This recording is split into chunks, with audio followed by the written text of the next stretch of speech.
Good morning friends. तो कैसे हैं आप लोग? आई होप आपकी क्लासेस अच्छी चल रही होंगी। तो फ्रेंड्स, अब हम कैश फ्लो की इस प्रॉब्लम को सॉल्व करेंगे। एक बार पहले प्रॉब्लम स्टडी करेंगे, उसके बाद फिर हम प्रॉब्लम सॉल्व करेंगे। On the basis of following information prepare a cash flow statement for the year ended 31 March 2015। Total sale for the year दे रखी है 199 करोड़ की, आउट ऑफ विच 131 करोड़ आपकी कैश सेल है। कलेक्शन फ्रॉम कस्टमर इतना है, cash paid to supplier and services to the employees are इतना। Fully paid preference share of the face value 16 crore were redeem at a premium and equity share of the face value of rupees 16 crore were allotted as fully paid up at a premium of 25%। Okay, value है 16 crore. Okay, face value ठीक है। 13 crore were paid by income tax. Machine and book value of 20 crore was sold at a loss of 30 lakhs and a new machine was installed at a total cost of rupees 40 crore. Debenture interest rupees 1 crore was paid. Dividend rupees 11.7 crore was paid on preference share and equity share. On 31st March, balance at the bank handled at rupees 9 crore rupees. ठीक है, तो ये 31 मार्च 2012 लिखा है, ये थोड़ा printing mistake लग रही है मुझे, ये 14 होना चाहिए।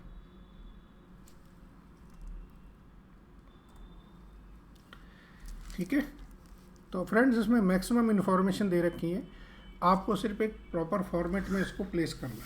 चलिए, तो हम लिखेंगे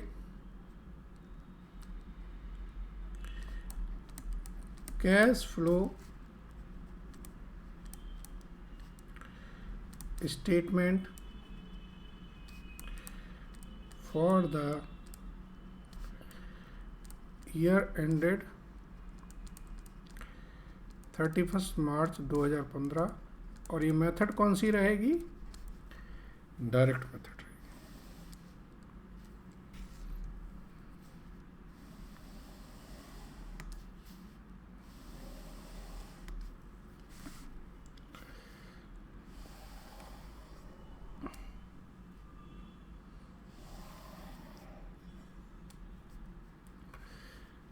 सबसे पहले लिखेंगे हम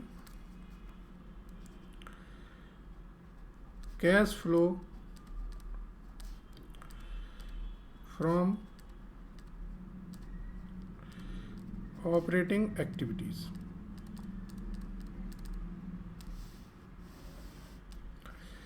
फिर cash flow from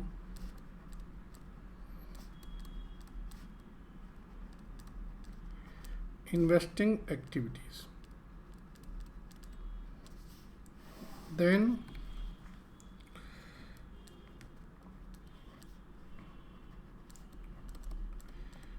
cash flow from financing activities। ठीक है, चलिए अब टोटल सेल हमारी 199 करोड़ है, जिसमें से 131 करोड़ कैश सेल है। तो हम ऊपर लिखेंगे received from cash sale 131 crore, received from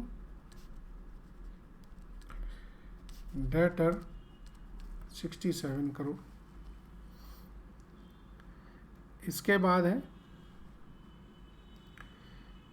cash paid to supplier and goods services. Okay, तो लेस करेंगे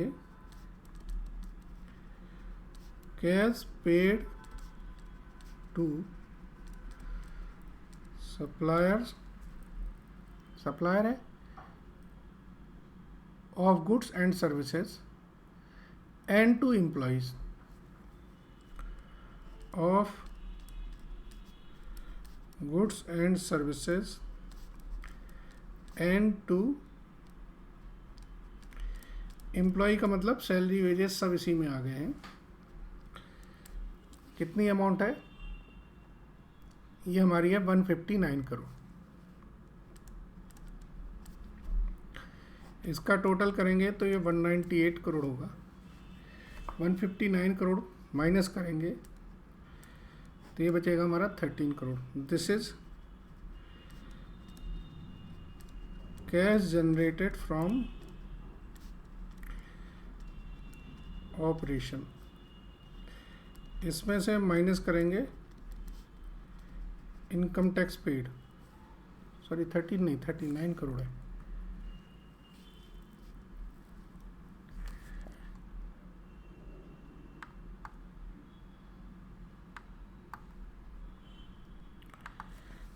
ये 39 करोड़ है। इनकम टैक्स पेड हमारा 13 करोड़ है, तो ये 26 करोड़ आएगा हमारा।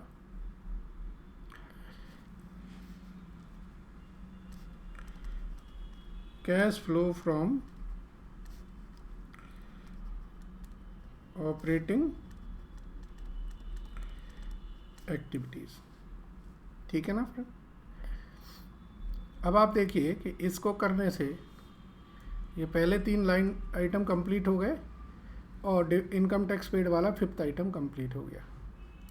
अब 4th पढ़ते हैं। Fully paid preference share of the face value 16 crore were redeemed, okay, and equity shares of the face value were allotted as fully paid up at a premium of this.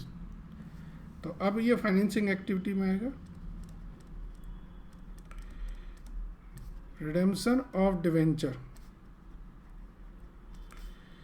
ये तो 16 करोड़ हो गया, और इश्यू ऑफ शेयर, ये 16 करोड़ में 25% और add कर दो, प्रीमियम पे इशू किए थे, इसका मतलब है 20 करोड़ आएंगे। फिर है machine of the book value 21 crore was sold at a loss of 30 lakhs, okay. तो यहाँ पर जाएगा सेल ऑफ मशीन 20.7, 21 में से 30 लाख कम कर दीजिए। और फिर क्या है? डिवेंचर इंटरेस्ट, अच्छा 40 करोड़ की। A new machine was installed at a cost of 40 crore. तो purchase of new machine 40 crore. 19.30, 19 क्यों आएगा? 20.30 आएगा ना, ठीक है, 19.30 ही सही है। This is your negative cash flow. तो ये कहलाएगा हमारा cash flow from investing activities. ठीक है जी, अब आगे पढ़ें। डिवेंचर इंटरेस्ट पेड है हमारा 1 करोड़, 11.7 हमारा डिविडेंड पे है। सो डिवेंचर इंटरेस्ट पेड हमारा फाइनेंसिंग एक्टिविटी में आएगा, और जो डिविडेंड पेड है ये भी हमारा फाइनेंसिंग एक्टिविटीज में आएगा। तो इसका जो सम टोटल होगा -8.7। This is your cash flow. Flow नहीं बोलेंगे इसे, नेगेटिव है तो यूज्ड बोलेंगे। यहाँ पर भी कैश यूज्ड इन, यहाँ पे लिखेंगे cash used in financing activities. इन सब का जो सम टोटल आएगा वो -2.00 होगा। दैट इज नेट, क्या वर्ड यूज करेंगे? Decrease in cash and cash equivalent, फिर लिखेंगे cash and cash equivalent at the beginning, वो आपका 9 था, तो 7 बचेगा आपका cash and cash equivalent at the end. ठीक है ना। तो फ्रेंड्स आपने देखा एक प्लेन प्रॉब्लम थी, सिंपल सी, जैसे हमने किया। ठीक है, थैंक यू वेरी मच।